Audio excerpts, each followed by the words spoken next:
What if I told you that the most innocent-looking magical girl anime destroyed more childhoods than any horror movie ever made?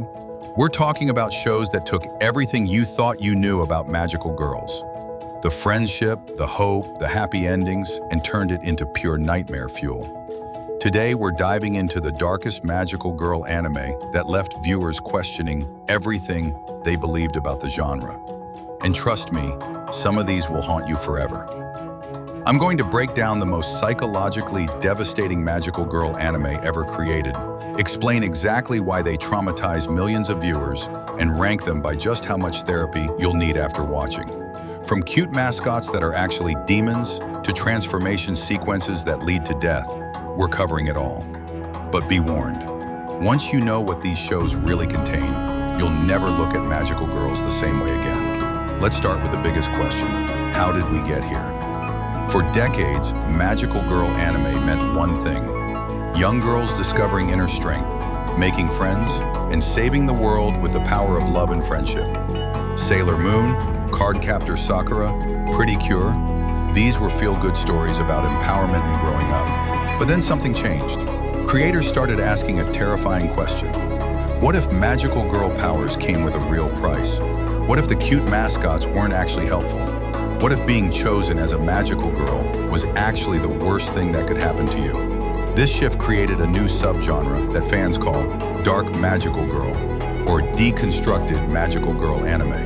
And these shows didn't just subvert expectations, they obliterated them. At number 1 on our trauma list is Puella Magi Madoka Magica. This show is literally called the anime that killed the magical girl genre, and for good reason.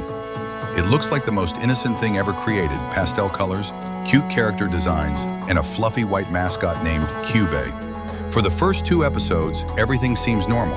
Madoka is a regular middle school girl who meets magical girls and considers joining them. The art style is soft, the music is gentle, and Kyubey looks like he was designed to sell plushies to children. Then episode 3 happens, and this is where millions of viewers realized they'd been played. Without spoiling too much, let's just say that what you think is a temporary setback becomes a permanent nightmare. The show reveals that everything you've been told is a lie. Kyubey isn't cute, he's calculating and emotionless. Magical girl contracts have hidden clauses that destroy your humanity. The price of power is literally your soul. Hope itself becomes a weapon used against you. Fans describe watching the show as having their childhood murdered in real time. The series takes every magical girl trope you've ever loved and reveals the horrifying truth behind it. And the worst part, it all makes perfect, logical sense. What makes Madoka so devastating isn't just the dark reveals. It's how the show makes you complicit in the suffering. You want these girls to have hope, to find happiness, and the show uses that desire against you. Every moment of joy becomes more painful because you know it can't last. If Madoka broke your heart, Magical Girl Sight will break your soul. This anime asks a simple question: what if magical girls were created from the most traumatized, abused, and desperate people in society? Our protagonist Aya doesn't get chosen because she's pure of heart. She gets chosen because her life is so miserable that she's literally contemplating suicide. The Magical Girl website specifically targets girls who are suffering beyond imagination. Every magical girl is a victim of extreme abuse or trauma. Using magic powers literally drains your life force. The cute mascots are revealed to be preparing for an apocalypse. There are no power of friendship solutions to real-world problems. The show forces you to confront uncomfortable truths about suffering, abuse, and how society fails vulnerable people. It's not just dark. It's unflinchingly realistic about trauma in ways that most anime never dare to be. Just when you think things can't get worse, the show reveals that the Magical Girl site administrators are playing a cosmic game where human suffering is literally the currency. They're not evil for the sake of being evil. They have goals that make their cruelty feel sickeningly logical. Here's what happens when you combine magical girls with Battle Royale. Magical Girl Raising Project starts as a cute mobile game that transforms players into real magical girls. Sounds fun, right? Wrong. The girls think they're competing to collect magical candies by helping people. It feels like a wholesome community service project.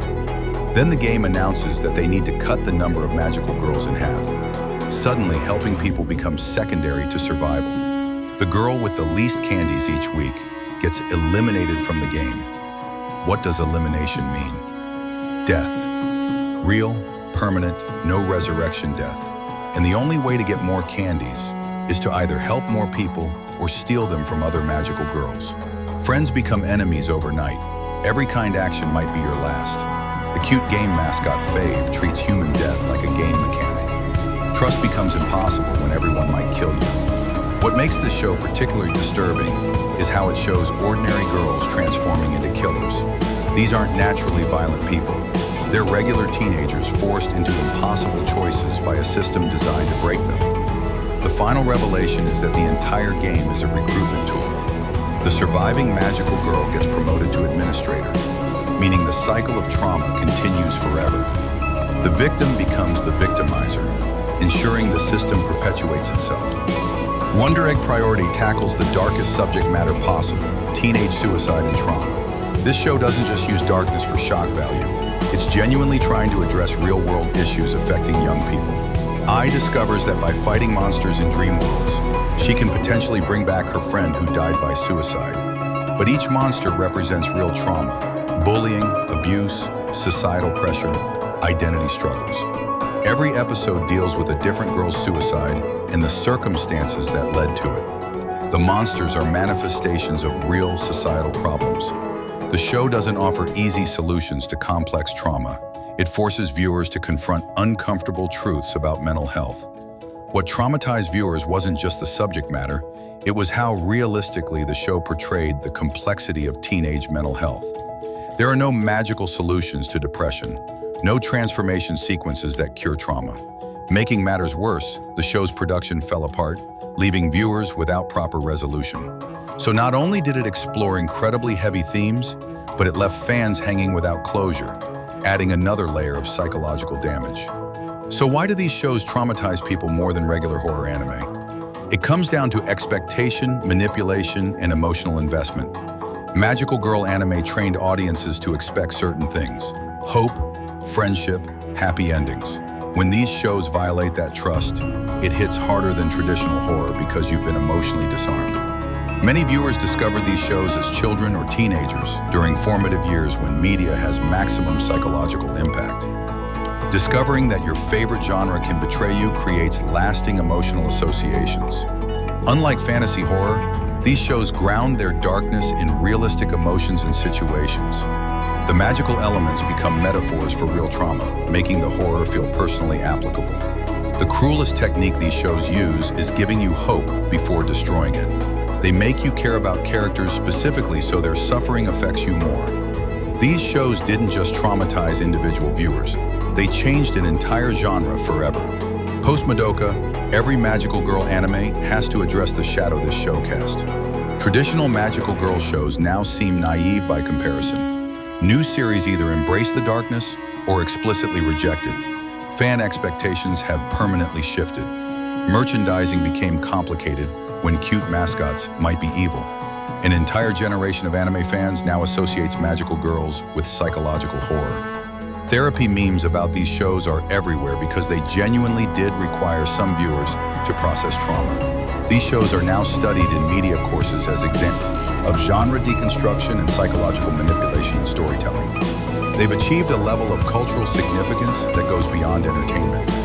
The darkest Magical Girl anime traumatized everyone because they weaponized our own emotions against us. They took a genre built on hope and trust, then systematically destroyed both while making us watch. But here's the thing, trauma doesn't always mean bad storytelling. These shows are remembered and discussed precisely because they had such a powerful emotional impact. They forced important conversations about mental health, societal pressure, and the price of growing up. The real question isn't whether these shows traumatize people, it's whether that trauma served a purpose. Did breaking our expectations about magical girls teach us something valuable about hope, friendship, and the complexity of real life? What's the darkest anime moment that still haunts you? And do you think these shows went too far? Or did they create important art by breaking genre conventions? Let me know in the comments, and if you want more deep dives into anime that changed everything, hit that subscribe button. because there are plenty more shows out there waiting to destroy your expectations.